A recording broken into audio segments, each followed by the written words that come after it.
You're listening to the official podcast for the Games Institute.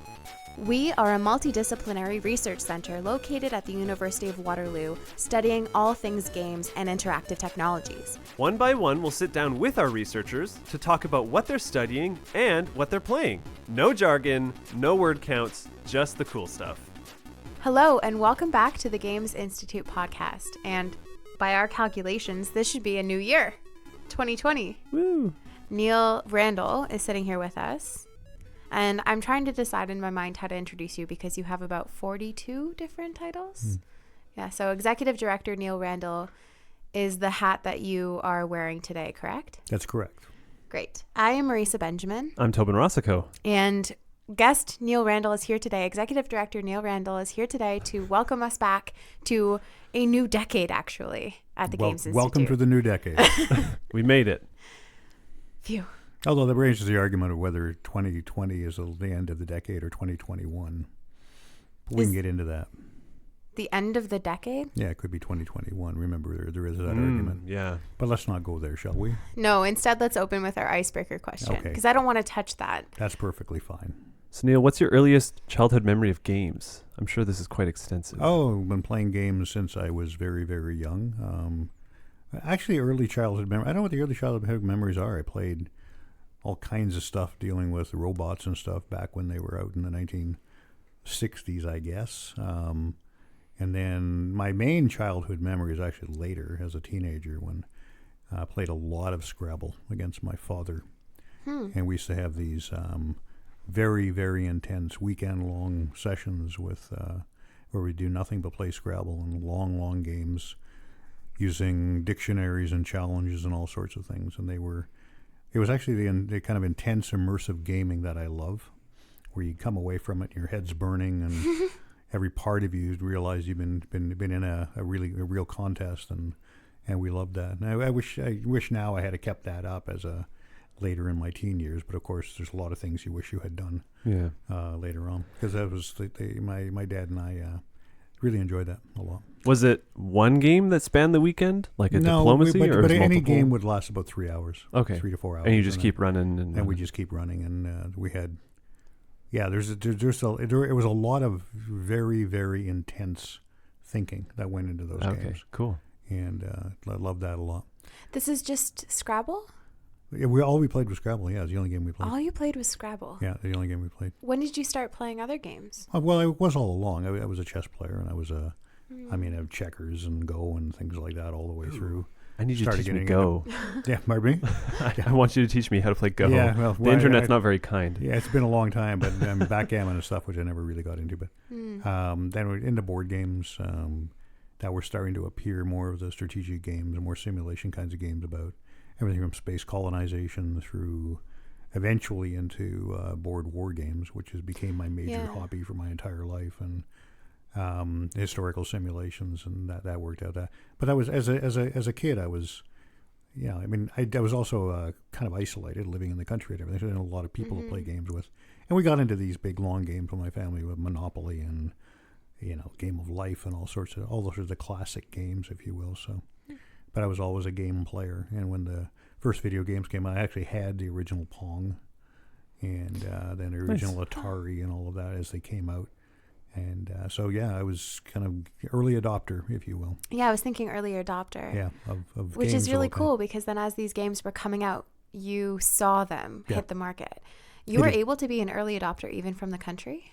Oh, yeah. Well, you could, especially because if you didn't have anybody else to play with, a lot of these were solitaire games. So you pick up, and Pong. Well, Pong you need an opponent, but I can't remember. Does Pong have a solitaire version? I want to say it does. It might have had one later on, but I don't think the original. I don't think the original did. You needed an opponent. Right. Both paddles. But then when you got into Space Invaders and all those things that the original Atari did, then you were into a completely different set of gaming where you could actually play against the system.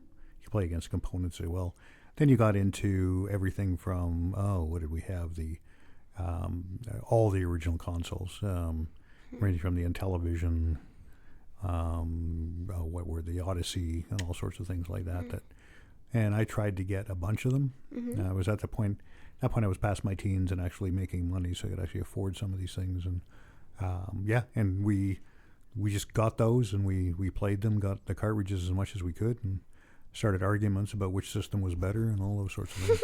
And television versus Atari versus, everything else. And it was a really good time because there was a lot of freedom. Who is the we in all of this? Where's the Wii? Yeah. That came out a lot later. I mean, no, not the WII. Oh, that Wii.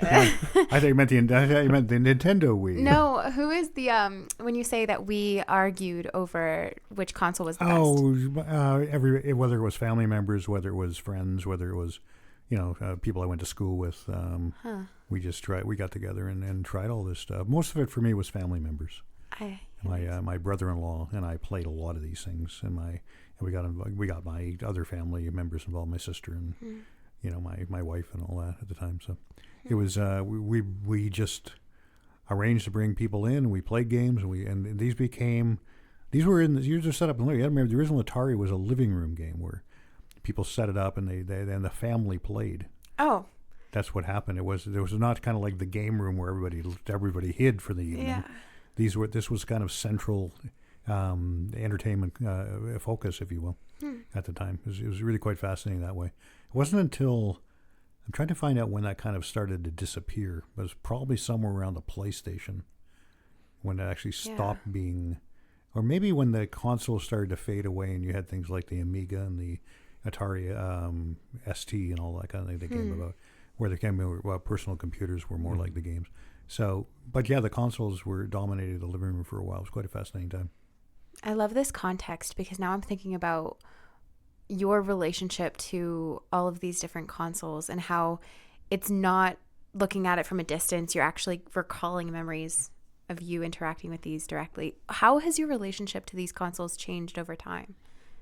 Well, the essential part is that after a certain time, other things take precedence in your life, right? So, you just end up when kids start growing up and everything. I mean, my kids started getting into consoles too.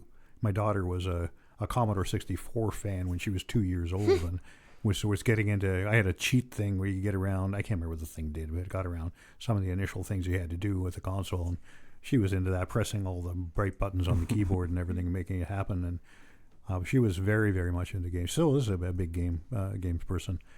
But you ended up, of course, drifting away as you do with these things because other things in life take precedence. So my relationship was, I was very much into them at the time, and then I dropped away from them. I would say my daughter kept up with them, and her husband, my son-in-law, but a number of us just didn't because it kind of drifted. So. I mean, I kind of dropped away somewhere around when the first PlayStation came out. And after that point, I knew about them and I bought them. I had enough of them. And I buy games for them, but I just didn't play as much as I did. It just wasn't a thing that I had either the time for or, frankly, the interest for. And then I got again more into, PC gaming and started doing that more. I mean, I'm at a point right now where I have a PC, a big PC for games. And there are 2 or 3 consoles behind me on another shelf, but I have to actually turn around to play them. So often I don't do that anymore. Yeah, there's that barrier. So it becomes impossible to even manage. So I'm not sure that's the answer you wanted from the question. I mean, because I've always wondered, people who played Atari when they were younger, they'll look back on it and they'll say things like, oh, the Atari is still the best console ever. And I'm like, okay. How much of that is just nostalgia? How much of that is you just recalling a time? I would say a lot of it's nostalgia. I mean, because the Atari couldn't have been. You can justify it from the grounds that it drew so many people together and started the games industry. I mean, you also justify it from things like the one thing about the Atari is that it had, from today's standpoint, really bad graphics. They were functional at the time, but they were only functional. And so you can make the argument that the game was more important. The actual game mechanics, the game systems, the controllers, all those things were more important because you weren't concerned about the graphics components the way you are now. And if you make the other argument that games took a lot less time to develop and design because you didn't have these very long sessions where you're worried only about the animation systems, right? So that became kind of a point of pride where the 8-bit graphics were something people look back on and said, well, that was better. Of course it wasn't better. but it was things you look back on things in your past. Yeah. That were a time when you had the time and the interest and the energy to involve yourself in these in games, and perhaps your kids were younger and they were part of it, and or they could sit and watch, or you put them to bed at 7:00, and you do these things, and it becomes just something you look back on fondly, and that happens with everything, whether it's music, whether it's film, whatever it happens to be. You always have these sessions where the world looks better then because, from your standpoint, it was better. It was just an easier time, a different time. You were healthier, all those things that happened. So, yeah, when you look back and say the original Atari was the best game system, I can't even imagine that being true on any kind of a system that would actually measure things. Or at least, like, you can't say that without providing the context that you just gave us. That's right, and that is the context, and I think that's the thing. I mean, I look at you, and you're at kind of an age right now. You will look back on this time, and it'll have a nostalgic quality. I'm already looking back on 10 years ago. Yeah, yeah. Well, you can do that. You can start to do that already. Yeah. But part of it has to do with this just sheer amount of time available to you to do things like, play games, buy new games, learn new games, have friends over who are playing them. That's the other side of it, where that kind of social interaction in a lot of ways can disappear as you get older, or it takes on a different perspective, a different kind of form, and that changes your sense of the world and what's going on. I mean, speaking of all of this, our next question is still in nostalgia, talking about early days of your academic journey. We were wondering if you could give us a story about it, though. Make it more exciting. Like, this is more of a challenge than our typical guest who sits down and we just say, okay, walk us through your academic biography. No, for you, we want you to approach it like you're telling us a hero's journey. You know that narrative form? Right. I mean, me asking you, a narrative professor, asking if you a know lot. that. You know that, don't you? Pardon? That's asking a lot. But yeah, but do you think you're up for it? Sure. I mean, because they actually intertwine with where I am now, which is vastly different from what I was doing as a PhD student, intertwines with what I was doing as a PhD student. Because the fact of the matter is that I was playing games and getting into consoles and computers, if you will, before I started my academic. When I started my academic journey, I was an undergrad, and I was very much, anti-computer and anti all these things. I mean, I was anti everything at the time. Anti-popular culture, all that sort of stuff. That is at the so time. funny, knowing what we know now about you. Yeah, I know, but I was very much that way. And I went through it was the late 1970s for me, and I went through that. It was a point where I was so involved with my academic life that I had to, I think it was 1979, I had to tune into the end of the year news specials on TV to find out what happened that year, because I had no idea. I mean, I was simply out of touch on what had happened in the world, because I was so engrossed with 18th century literature and things like that. Wow. I'm so happy. that I was able to actually engross myself, because I was in university and you're just involved in that world. And even then I wasn't that involved, because I was always kind of defiant and, that sort of thing. And I wouldn't embrace anything like that. But at the time I was still playing games. And I was playing a lot of board games at the time, strategy board games, whether they're war games or other kinds of games, throughout my undergrad career. And then when I started my grad life, I always had jobs and things outside. So I was all very much engaged outside the university as well as inside. But part of what I was always engaged with outside was the games world. So what happened with me is that when I went into my PhD, and I did a PhD in Canadian literature, partly because I simply looked at the job market and said, if I wanted to get a job as a prof, it's probably as good as I'm going to get. And I like Canadian literature. It wasn't my favorite. I was actually a mythologist, if you will, to start with. And then my second favorite was medieval literature, but I didn't see any jobs available there. So I chose Canadian. And as I was doing my PhD, which I did while I was working a lot outside the university. I shouldn't have been, but I was doing that, and raising two kids at the same time. Wow. So yes, you can, Toben. All right. You can. Noted. We were children at the time. I had two kids to raise at the same time. I don't know if that's a mantra that anybody wants to take on, though. Like Neil did it, so you can too. You can, because I was the primary person who took them to daycare and things like that and picked them up. And So I had to really be efficient about the work I did as a PhD student. But then my time off would be spending with when I wasn't with the kids. I would, be playing games of some sort. And then once I got my PhD, I kept thinking about how I could bring my games life into my academic life.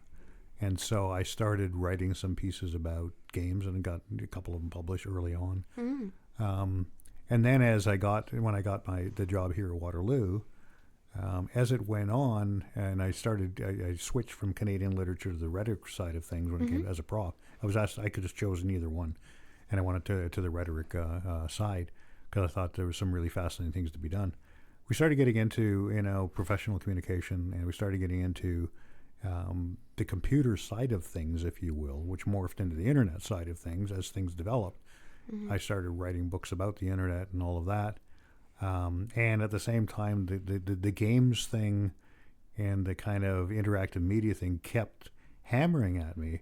And then I started kind of building that into courses and moving into a way they could actually study these things legitimately from where I was. So, I mean, one of my friends, a novelist, says I'm one of probably the person he knows who was best able to bring all my hobbies into my actual job. Yeah, that's incredible. And it worked out very, very well because that morphed into the kinds of courses we have, the kinds of programs we have, and ultimately into this into the Games Institute, running it as a center. So there is a narrative there that kind of takes all of these threads and brings them together in a way that I think is kind of interesting from anybody who's planning a future. I can't necessarily recommend it because I do think there's a way, if you're an academic, have much more focus on what you're doing. But it's what I did, and I look back now and I know why I did it, and I can say, well, I wish I would have done something differently, but ultimately I'm in a good place and I'm doing something I really love doing, so I'm happy with it. Yeah. Is that heroic narrative enough for you? I'm going to. Yes, it is, for sure. Absolutely. But I'm still going to say that the one thing, or maybe two things that we're missing from that hero's journey is a mention of if there are any people that kind of helped you through a threshold. So some mentors. Mentors, yes. Because, the hero always, there's a turning point at the beginning where they will interact with a friend or a mentor who helps them over a threshold. I don't think so. I was a really lone wolf in a lot of ways, and I developed some of these. I'm trying to look back. Is there a classic academic text I read or something that was going to guide me through things? And I can't think of one. Interesting. What I knew is that there were things to be done that people weren't doing. There were things that I wanted to do that I didn't see people doing. And I can't honestly look at that and say that something guided me towards it. The idea of being independent and able to do what you want rather than what is outlined for you was kind of a theme of mine from the very beginning. Even as an undergrad, a graduate, I always developed my own courses, my own degrees. I did what I kind of wanted in them. And then I would read about people who developed, new centers of excellence and things, research centers, research labs, and I can't think of any in particular right now. And I'd recognize that these are the kind. I'd read about the MIT lab, which of course now is a problem when we look at it because they're going through all the MIT Media Lab, which is going all kinds of problems right now with PR in various ways. But at the time, it was very, very inspiring to see the kinds of work that was going on, and I just realized that I was feeling constrained in a number of ways, and I just kind of wanted to be able to do exactly what I wanted to do, what I thought was important. And what I always thought about is what I thought students would be able to take away from courses and programs, if you will, and how we could do things that simply aren't being done in other places. And the things that I really liked about being at Waterloo is that from the very beginning with the rhetoric program, we were forging new ground. And if there's anything we as an English department at Waterloo haven't done well, it's telling that story of how we forge new ground. And really we're in a place, and we're still in a place, where we're doing things that other people aren't doing. And that's what, if I'm going to recruit people to Waterloo through a podcast, it's going to be that kind of story that you come here and you can do some really fascinating stuff with some people who are doing things you just don't find happening in other places.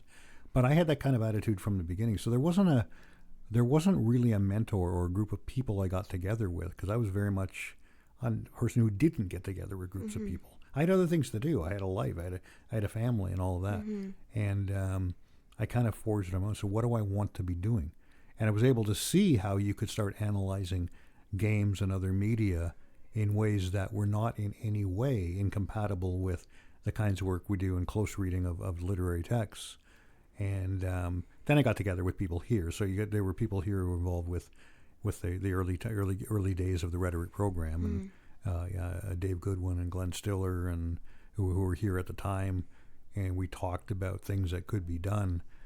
But by that point, I was already firmly into transforming my courses and the programs we teach, and the classes I do, and the student supervision I do into taking a look at the world of computing and the internet and all of that. So I can't honestly say it was much more than me just saying, what should we be doing and what do I want to be doing? So sorry about that. Well, Hero's journey is not the right narrative form. Is it an epic, maybe? Yeah. Could you, branching from that, By the way, I could be forgetting something entirely, and I'll keep trying to think of that. But branching from that, so building from that, was it the collaborations with other rhetoric professors that led to the creation of the Games Institute, or was that one of the voids that you saw that said, hey, this is kind of a location or a system of research and collaboration to get to what you envisioned as a way to research games? Interestingly enough, the Games Institute itself, the creation of the Games Institute was a collaborative effort. It wasn't with other rhetoric profs. Okay. What happened was I had met a professor here named Karen Collins. She's with the Communication Arts program department. And Karen, at the time, had been brought in as a specialist in audio and rhetoric and semiotics, if you will. And she still is. But her main focus was on audio in games, and it still is. So she was doing some really interesting work that way. And Karen and I were talking about the study of games, programs, possible program, possible courses, those sorts of ideas. And we came across the idea, said, so what happened, we also knew other people who were. So the two other main people we talked to were Stacy Scott, who at the time was a brand new prof in systems design engineering. And she was working on large tabletop kinds of displays. So the original Microsoft Surface, which was the big digital table, if you will. And she did work that way, including some work for Department of Defense and in plotting of ships and all sorts of things like that strategically. Oh. Fascinating stuff.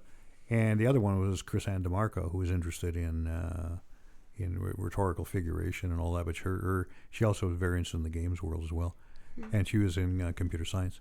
And so we got together to talk about trying to get something going on campus that was about studying games and other forms of interactive media. And then Karen and I were sitting having lunch at one point in this really dinky little room over in Modern Languages. And we decided that if we're going to do this and bring together Stacy and Chris Ann and myself and her and other people on campus who we knew were interested in the games idea, the games research idea, we needed to form something formal. And we literally took a look at centers and institutes, and we said, well, what's the difference between a center and institute? Turns out there wasn't any real difference between the two. So we decided to, and this is how this works, by the way, we decided to call it an institute because it has more syllables. And we thought it sounded more official. Yeah. Then we decided, what's the name? Hang on for one second. We decided on the name, and we were coming up with names that sounded very academic. Yeah. And I remember saying at one point, why don't we just call it the Games Institute? Because people are going to call it that anyway. Yeah. And that's literally how the name came about. It was on a napkin. Oh, nice. I love that. It was on a napkin in a room with Karen and I talking based on conversation we had with Stacy and Chris Ann. Yeah, I wanna pause here because, a couple of things happened too quickly in that for me. Yeah. Because, I've heard this before, parts of it. And I still... Well, it's a story of deep mythological significance. Yeah, of course. Yeah. So, you read it before bed over and over. But what's still unclear to me is like how you found the people and where in your brain you came up with the idea, or the idea was come up with, to actually want to do games research. To do games research? Yeah, because it couldn't have been spontaneous that suddenly you knew about all these people. Well, I had been doing games research since early on in my career, and I had not done it for a while, for several years, and I was longing to get back to it because the more I saw about rhetorical theory, semiotic theory, the more I realized we could apply this to games in many, many ways. It was sort of, I was waiting for a time when I had the time and energy and path, if you will, to be able to get back to it. And when I decided to start teaching interactive media in classes and then get into teaching games in classes, before I was doing any actual publishing about it, then that's when I, through other people, this is where the mentorship might come in, if you will, through other people, I met people like Karen Collins. So I met her through, she had been involved with what was called at that time the Canadian Centre for Arts and Technology. I don't know if it still exists, and it was run by Dave Goodwin and Glenn Stiller, who brought Karen over as a Canada research chair, and they just introduced me, and that's the way that happened. But I've been thinking about the study of games, the formal study of games for quite some time, and I realized that game studies had actually started as a discipline. That people were actually starting to look at it in a formal way, but I realized that it had a real place in our programs here at Waterloo, because the rhetoric and digital media kind of focus that we had developed was ripe for anything like an interactive kind of technology, particularly in the games world. And I knew I was the person who could actually do it because I have a strong background in playing games and also studying them to a certain degree. So as soon as what happened, a lot of these things are entirely unintentional. And then you end up finding out that somebody else is interested, and somebody says, let's have coffee, and you go have coffee and start talking about the possibilities. And the thing about having coffee with people on campus, you start to get ambitious. And then when you get ambitious, you start to think about things like, what about labs? What about centers? What about institutes? What about formal gatherings of people? What about conferences? All these things that we should be doing. And again, we started talking with these 4 people in particular. There were others. Kevin Harrigan of the Gambling Research Lab was another. And started looking at the possibilities of what we might do without actually being formal about it, saying, well, how would we put the people together in working groups and all of that? And then from there, the discussion went, it was a natural thing for us to sit down and plot out the formation of a center. And that's where the napkin comes in. Then that's where the napkin comes in. And then, Karen, which is very Karen-like, she went off that weekend and looked at other centers that had been formed, grabbed one, and just basically copied it to form. And that's what you do with these things. Would take the last successful one and run with it, right? Of course, yeah. And then that had to go through the formal systems of getting approved by the Senate Grad and Research Council here and the Senate itself, where we became a center based in the arts faculty. And that lasted for a few years, and then we applied to become a university-level center, which based in the Office of Research, and that's where we are right now. But I mean, I hope that answers your question about how these things come into being, because, I mean, you can do these things at conferences, you can do these things in many ways. I just managed to kind of luckily run into and find people on campus. But it wasn't me searching for people as much as me hearing about people who were doing things. Yeah, but was it also you being open enough with what your passions and interests were? Yeah, because very much so. I mean, presumably you were telling people, "Oh, I'm trying to figure out a way to work in more games into my research again." Yeah, yes, very much like so. announcing your own intentions. Yeah, you have to be not closed to new adventures, if you will. Yes, and then also from your story, I would add to that, you also have to be not closed to new adventures, and open enough to not foreclose on how those adventures are going to go. Yes, that's very true. And the other thing to keep in mind is as I realized immediately, because it's what I do, that what the other people were doing and the way they were studying games and media were perfectly valid ways of doing it. And, there's the interdisciplinary. And I had to, and it was never a question of, is this what we should be doing? It was a matter of, no, let's bring us all together and find out how this shakes out and where we end up. Very cool. And if we put us all together and do that. And that's where the open-mindedness has to come into play if you're trying to create an interdisciplinary anything. You have to realize that all disciplines have equal validity. And if you don't buy that, then you got a problem from the very beginning. But that's what I focused the Games Institute on from the beginning. You know, if you want to study, you know, the psychological aspect of games, great. If you want to study things from the engineering perspective, that's great. If you want to do things from the health perspective, that's great. If we're doing it from a humanities perspective, then that's great. But I need to make sure and try to make sure, still do, that everybody buys into that, that somebody else is studying games and they're doing it from a completely different discipline, completely different methodology, completely different model, completely different perspectives. You better accept it. And so that was there at the start. I mean, it's not like I knew what Stacy Scott was doing in her system design engineering stuff, but I realized she was doing it. She was presenting at conferences and all of that. So it clearly had the validity that it needed. And that's why I think you're able to drive things by doing it that way. It's difficult because, you know, you do lose focus in that sense, that we weren't a strictly humanities-based center. And that would have had its benefits in some ways by simply bringing like-minded people together. But I was more interested in a broader perspective. So, yes. And the other thing to keep in mind, and I mentioned this before, I was always and always have been on the lookout for things I thought would interest students from the start. And what would interest students from a standpoint of future careers, what their possibilities might be in research careers or professional careers, and how that might factor into courses that we were doing in the department. And that was always built into kind of anything I've done here. And certainly when I got into the interactive media world from multiple perspectives, that was there. I wanted my students to work with profs from other disciplines. That's really hard to build into courses and things, but I wanted that to happen if I could possibly make it do so. That career orientation also is a full circle moment because, as you said before, that was your motivation for doing your PhD in Canadian literature. Yeah, my PhD was always about becoming a professor. Yeah, and then later you design courses to allow students to have that same opportunity. Right, and the realization that there are other jobs out there besides academic jobs, and some people don't want these things, but maybe want to be out. I mean, I know how that is because I could have at any time left the university and gone into business and gone into, you know, corporate work and would have been fine with it. I think. I'm not sure because I didn't actually do it, but that idea didn't scare me in any way. And most people we know, most students we know, do that. They end up in some other kind of organization besides the education organizations, and many of them have very, very satisfying careers. Many, you know, even more satisfying than being a prof.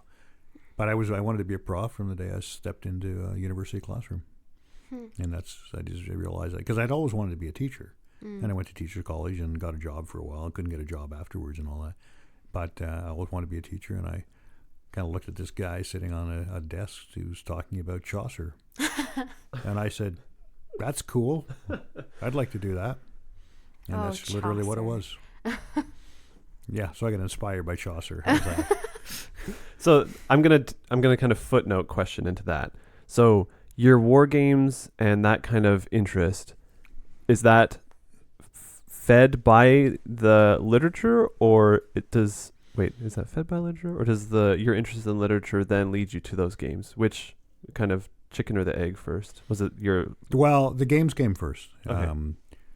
And then what happened when I always realized that games had a powerful potential to teach, especially if you're into simulation games. Right. And I knew that from the very beginning because I was probably the world's worst history student in high school. Okay, I mean, I never went to class if I could avoid it. I didn't do any assignments, all that sort of thing, and I hated it. I hated the whole concept of learning about history. And suddenly I was playing these games that were basically historical simulations, and they would teach me about, you know, wars and battles and political struggles in earlier times, right, in the historical time. And suddenly I was able to, kind of talk with some, I'll say, authority, some knowledge about, figures like Frederick the Great or Alexander the Great, or, the Battle of Gettysburg and things like that, or the American Civil War and how it panned out and how it worked out from a military but also political perspective. And I realized I was getting that purely from playing games and then reading about what I had been playing. Yeah. And thinking, this is a powerful, powerful tool. And I was trying to figure out how you do that in an educational setting. And then I'm trying to figure out how this morphs into what I'm talking about, by the way. What's the question? Basically, just because you talked about how you're influenced or that by Chaucer. So I was wondering the same thing of, was the literature coming first or were the games? So if the games were coming first, then the literature helped to serve as context. Yes, it did very much so. Right, and then what happened was, of course, when we studied literature, and when I went through, you study very much a historical kind of perspective. So you'd start with Chaucer, or even before that with Beowulf, and you come up through Chaucer, and then you'd learn about kind of English history. Yeah, very author functioning. Yeah, very much classic function. So you come up, and then you'd learn about the medieval times, and then of course the Renaissance and the Enlightenment and all those things up right through the Victorian time. You're listing my favorite things. Yeah, well, but for me, this was a very positive thing to learn about. And I learned history of art and music and literature all at the same time by looking at this continental perspective, if you will, very much from an English perspective. And then, of course, they chap into American and Canadian because I kind of had to. So all of that factored into and actually informed, then it started to inform my interest in games. And I started to put the literature I was reading back into the kinds of history of the games I was doing. And so that all sort of created this body of work, if you will, that to me had a kind of a powerful, formative look at the way I saw the world. Right. And then after that, I started to realize that the principles that I use to study literature, which are very much a close reading analysis of whether it's poetry, drama, fiction, whatever it may be, could be turned to other things. And whether it's advertisements, whether it's film, and whether it's games, you'd always do close readings. Right. And if you do a close reading of the rules of a game, then you find out how that designer has created a simulation. Because you start realizing that these particular elements of the game rules are trying to simulate one particular procedure or process, whether it's a combat process in a war game, whether it's the logistics of things, how supplies happen, whether it has to do with political changes in countries. All of these have systems in the game, and you start analyzing those in the same way, really, that you analyze meter in poetry to a certain degree. You have to learn what the systems are, and then you apply them and find out what they mean. So you interpret accordingly. And to me, that's where the powerful principle came, where I was able to analyze and come up with theses about these games, according to what I had read and what I was familiar with at the time. I think I have some things almost figured out. I don't want to say figured out because that sounds too finite, but I'm starting to understand you a little bit better, because it's sort of frightening, but keep going. I know. Here we go. Yeah. It seems that the thread of all of this, tracing back through your upbringing with games and then your academic journey and then your intention with the Games Institute and your relationship between games and learning, seems that the common thread is your open mind and your eagerness to discover new things, right? So even in high school, when you made that joke that you were not into computers and you didn't want to learn about popular culture, it probably wasn't the case that you weren't interested. You probably just didn't like that other people were trying to impose what you were allowed to learn, because you wanted to be able to open up and figure out your own path. Yeah, I was never big on having people impose anything on me. That's quite true. And figure out my own path. The other side of this that fits directly into that is that I don't know what form of this is, but for me, what I do is study systems. And I study systems that as they combine to form anything. And I don't care what. When I generally speaking, when I listen to music, I'm listening to how it's put together. And I'm listening to bass lines and guitar lines and piano lines and violin lines and all those sorts of things. I'm looking at the structure. I'm not sophisticated enough to be able to do this with classical music, for instance. But give me any good rock song and I can do it and put it together, right? Or bad rock song for that matter. Yeah. When I watch movies, that hits me all the time. I'm constantly unable to kind of immerse myself in the movie, if you will, because I'm looking at how it's put together. Interesting. And that to me, if you go back into it, is actually a study of the systems that create the structure we're actually looking at, or the artifact we're actually looking at. For me, the great joy in literature was always close reading of line by line kind of analysis and figuring out how the words fit together.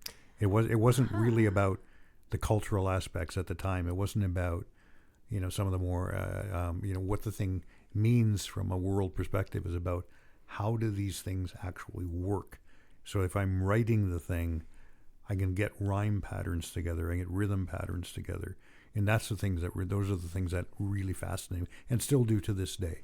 So I'll look at that kind of system of style and the things you did as a new critic back when I was taught, and I was taught that was absolutely right for me.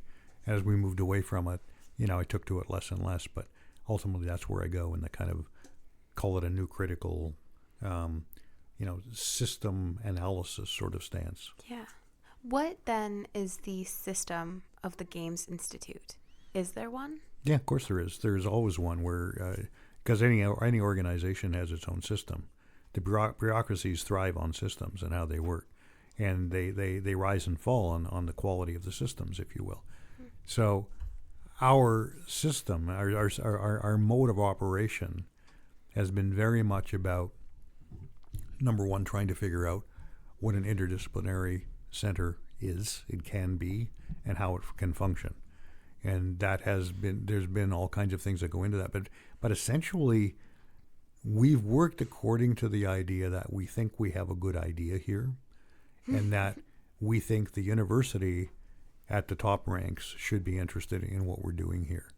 And I have, as executive director of the Games Institute, director before they created the name executive director, have run it according to the idea, as I mentioned, that everybody's research matters, and everybody connect with the games. Anybody at the University of Waterloo who's interested in the world of games or interactive, immersive media of any kind is welcome here. And I don't care where they come from. I don't care what program they're in. I don't care what discipline they're in. And the whole idea is to try to create a center where we can have the kinds of collaboration, the kinds of conversations that you probably wouldn't find in most places on campus. So the system then becomes a means of making those, or allowing those things to happen, to afford those kinds of opportunities, if you will. When we created this space, a lot of it had to do with, we know people have private workplaces that they need, but they also need some public spaces in order to generate kinds of discussions and collaborations.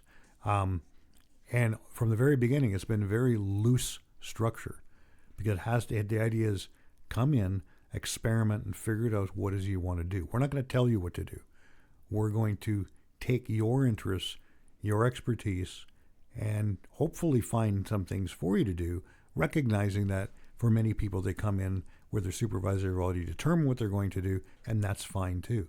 So if I could get a structure in mind, it's kind of this ongoing trying to figure out who's doing what and how they work together and what we can do to help.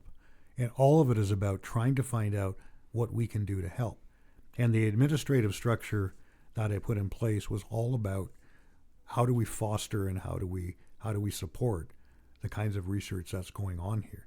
And what that translates into is something that is very much from the ground up kinds of principle, not the top down. I don't impose what the Game Institute is about, except there are certain principles you got to buy into. Interdisciplinarity is one of them. Inclusivity, diversity, equity is another one.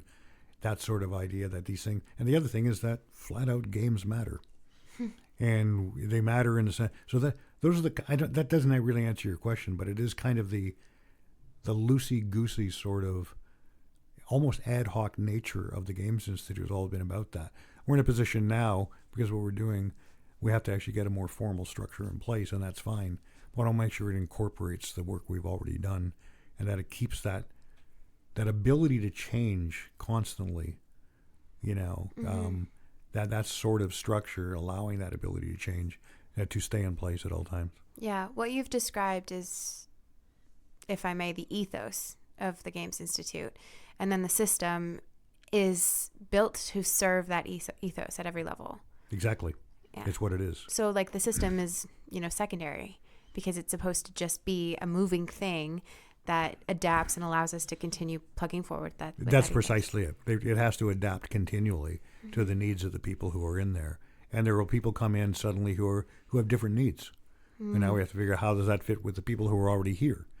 But it's my role is to make sure I'm aware of that those needs are, and to try to allow the structure of the Games Institute to afford those opportunities and to allow those new interests to continue. Yeah. I am looking at the time here, and I think that now is a good moment to enter into a popcorn round. What do you think? That sounds great. I have some questions ready to pop. Do you have some too? Sure. Okay, I'm going to start with one. Do you know what a popcorn round is, Neil? I assume we're popping something. We're going to ask you rapid fire questions. We don't want long explanations for them. In fact, if you could keep them as short as possible. Okay. So don't think too much. Yeah, right? don't think too much. Yeah, Okay, whatever comes to got your it. head first. A yes or no, unless the question can't do a yes or no. All right. Go nuts. Okay, number one, popcorn round, enter. Marisa, brain, catch up. Okay, here we go. Is there an alternate universe Neil who's directing a Forms of Fantasy Institute? Yes. What's the favorite board game that you've ever created? That I've ever created? Yeah. Pax Romana. Would you ever design board games again? Yes. Would you... pass. I know the theme. I don't know how to phrase it. Where's the best place to go get a coffee around here? Tim Hortons across the road.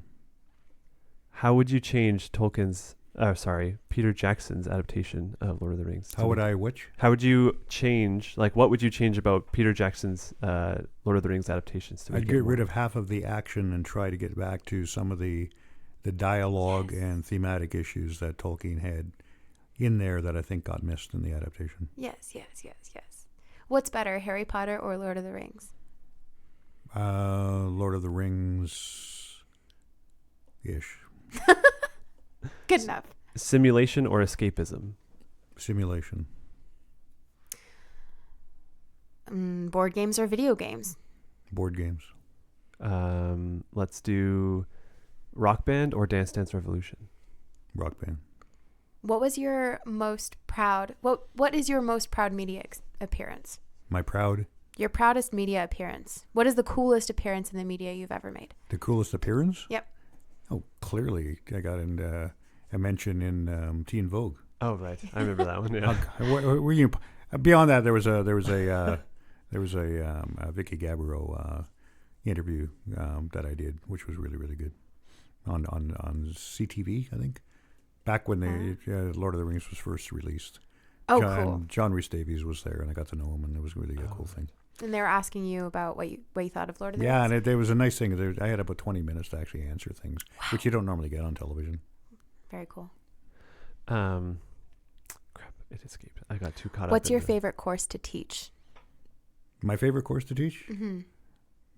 Harry Potter 108P. Yes, that's where I met Neil. The other one is my grad course on Tolkien. Excellent. That's Okay. what Toben took.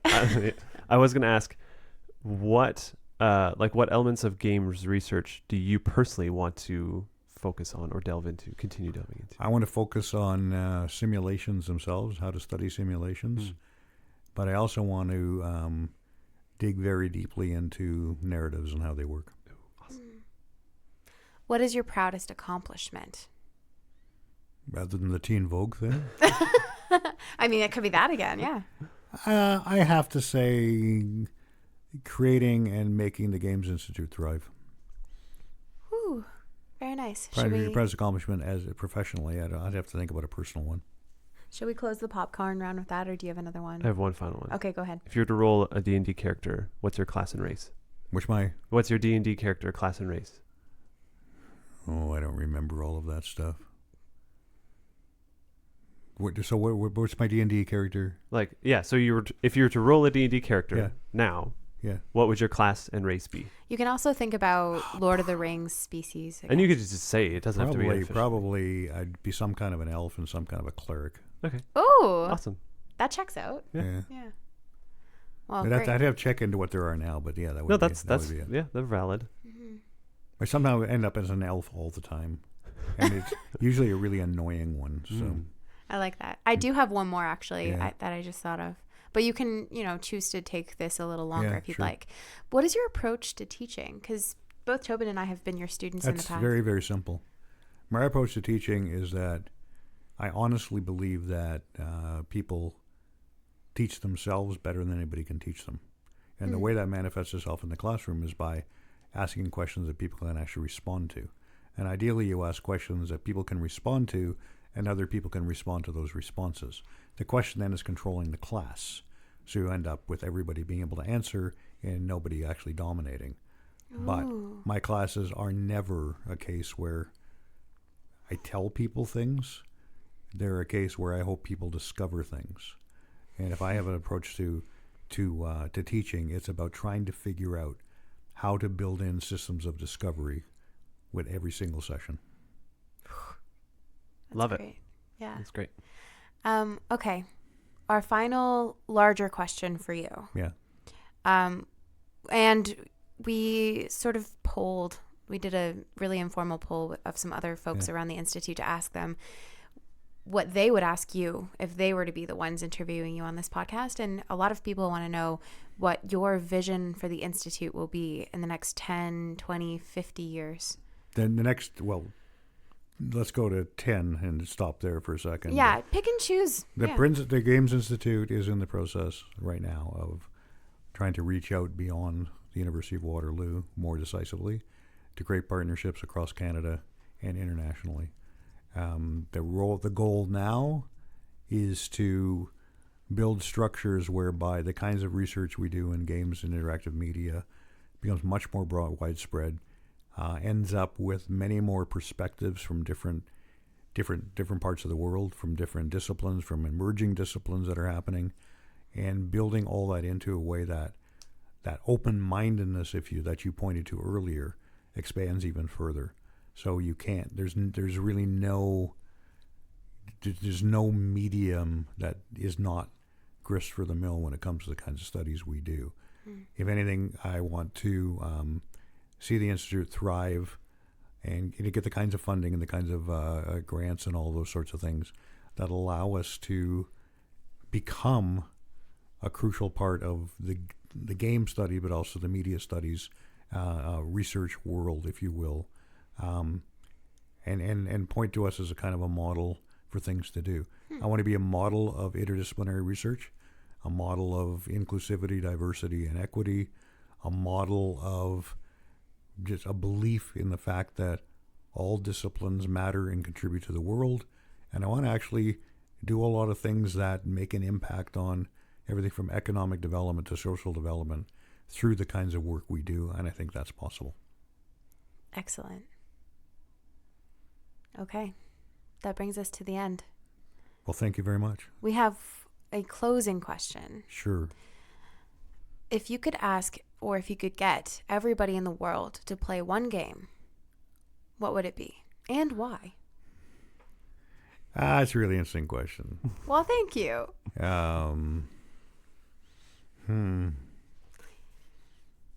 My go-to one is always Scrabble because I love the game so much. I think it's the best designed game ever. Did I beat you at Scrabble that one time? I think we you played?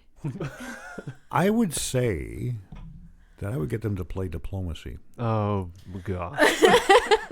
That's actually where Toben and I became friends. That's where this whole partnership started. Because I think that Diplomacy has the ability to teach in ways that a lot of games don't. Because you it's also I don't think you can play it as it is necessarily, but the whole idea that you're playing a game where people's psychologies matter as much as the game itself really, really fascinates me and scares me.